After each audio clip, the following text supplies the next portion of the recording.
नाज़रीन, कहानी शुरू होती है उन पहाड़ों से जिन्हें अमेरिका ने तोड़ा, मगर जिनके नीचे छुपी हकीकतें आज भी सांस ले रही हैं। फोर्दो, नेटन्स, अस्फहान, 3 शहर, 3 निशान और 3 दावे। अमेरिका ने यहाँ गिराने के लिए इस्तेमाल किया अपना मदर बॉम्ब, लेकिन वो मैसिव ऑर्डिनेंस पेनिट्रेटर, वो बम जो ज़मीन के अंदर जाकर फटता है 60 फीट कंक्रीट या 200 फीट मिट्टी तक कोई रुकावट नहीं। लेकिन जैसे ही गर्द बैठती है, हकीकत की धुंध छटती है और सामने आती है अमेरिकी इंटेलिजेंस की अपनी कहानी। और ये कहानी है जौहरी हमला और खाली मेज़ की। पेंटागन के ज़राए कहते हैं कि ईरान के ज़्यादातर सेंट्रीफ्यूजेस महफूज रहे, ज़ेरे ज़मीन तंसीबात को मामूली नुकसान पहुंचा। गोया ट्रंप की बमबारी ने ज़्यादा कुछ नहीं किया, बस दरवाजे सील किए, ऊपर के ढांचे गिराए और सेटेलाइट को मुतासिर कुन तस्वीर दे दी।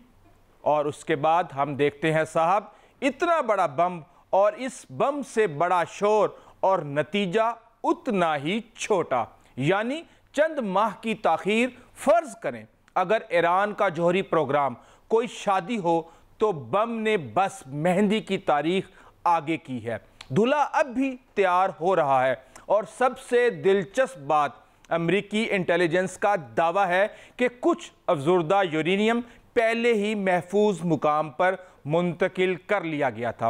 अब यहाँ सवाल पूछा जा रहा है कि ट्रंप ने क्या तबाह किया, ज़मीन, दीवारें या सिर्फ ईरान के सब्र का इम्तिहान? क्योंकि अभी तक हमारे सामने आए हैं कुछ दावे, कुछ ड्रामे और थोड़ी सी हकीकत।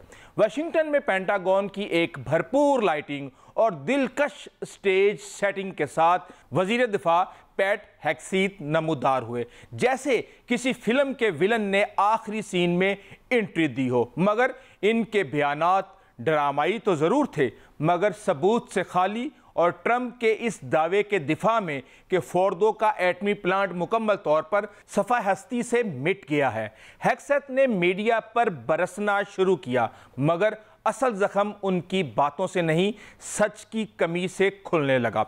यही जनरल डैनकेन सामने आए, वही शख्स जो अमेरिका के अस्करी निज़ाम का सबसे बड़ा अफसर है, मगर हैरत अंगेज तौर पर सियासत से पाक लहजे में बात करता है। इन्होंने बताया कि किस तरह 2 अमेरिकी माहिरीन ने 15 साल फोर्दो के ज़ेरे ज़मीन तनसीब का मुतालिया किया और किस बारीकी से 6 वेंटिलेशन शाफ्ट्स के जरिए बंकर बस्टर बमों को निशाने पर मारा गया। बकौल केन, तमाम बम ना सिर्फ सही वक्त पर गिरे बल्कि बिल्कुल वैसे ही काम किया जैसे इन्हें बनाया गया था। इन्होंने एक तजर्बाती वीडियो भी दिखाई जिसमें बम जमीन के अंदर फटकर तबाही मचा रहा था। मगर दिलचस्प बात यह है कि कैन ने अस्फहान और नेटन्स के हमलों पर खामोशी इख्तियार की, यानी मालूमात चुन चुन कर दी जा रही थी। पीछे रह गया हेक्सेट साहब,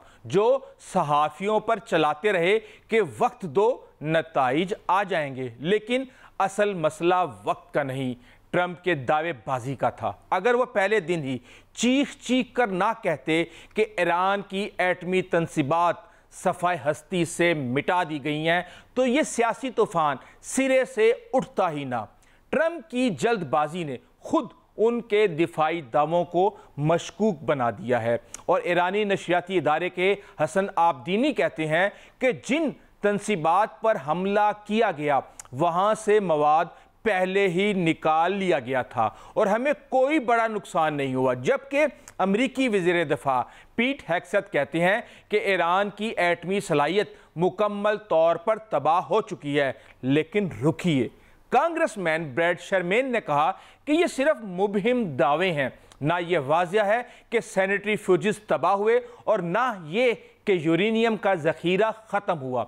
यह सवाल तो बनता है, क्या ट्रंप को वाकई फतह मिली या फिर वो सोशल मीडिया पर ट्रुथ सोशल के फॉलोअर्स बढ़ाने में कामयाब हुए? यकीनी तौर पर मजबूरी में गधे को भी बाप बनाना पड़ता है। मैं ये बात पाकिस्तान और नोबेल इनाम के हवाले से नहीं कह रहा, लेकिन लोग सवाल पूछ रहे हैं कि ट्रंप बतौर अमन के फरिश्ते या लतीफ़ों के बादशाह सच तो यह है कि मिस्टर ट्रंप, जब एक तरफ आप ईरान के साथ अमन की बात करते हैं और दूसरी तरफ इसराइल को आज़ाद छोड़ देते हैं, तो यही होता है। बम भी गिरते हैं, दावे भी, और ईरान ने क्या खोया? कुछ सतही तंसीबात, चंद दरवाजे और कुछ मलबा, और उसके पास बचा क्या? ज़ेरे ज़मीन जौहरी प्रोग्राम, यूरेनियम का बेशतर ज़ख़ीरा, बैनुल अक़वामी हमदर्दी और इसके अलावा बहुत कुछ। जबकि सवाल यह बनता है कि इसराइल को क्या मिला? इसराइल ने अपनी ताकत दिखाने की कोशिश की, लेकिन वह दुनिया की हमदर्दी से और कानूनी जवाब से बिल्कुल महरूम हो गया, और नाकाबिल तस्खीर होने का जो उसका ख्वाब था वो चकनाचूर हो चुका है। माहिर डेविड एल्ब्राइट कहते हैं कि ईरान को दोबारा एटमी प्रोग्राम बहाल करने में वक्त लगेगा, लेकिन वो कर लेगा। अमेरिका और इसराइल की निगरानी जारी है, मगर ईरान भी बाजी पलट चुका है और ईरान अब भी जौहरी कुव्वत के करीब है। इसराइल अब भी दबाव में है और अमेरिका अब भी तजाद में। तो जनाब आला, जिन्हें आपने पहाड़ों में दफन करने की कोशिश की, वो अब राख से दोबारा उठ रहे हैं। ये ईरान है, शिकस्त खाने वाला नहीं, सबक सिखाने वाले लोग। और आप बम गिरा सकते हैं, अमन का ऐलान भी कर सकते हैं, लेकिन जौहरी हकीकत को झूठे सच से नहीं बदल सकते। यही आज का सच। अगर आपने अभी तक चैनल को सब्सक्राइब नहीं किया तो ज़रूर कीजिएगा, कमेंट ज़रूर कीजिएगा, लाइक ज़रूर कीजिएगा। अंटिल द नेक्स्ट टाइम, अल्लाह हाफिज़।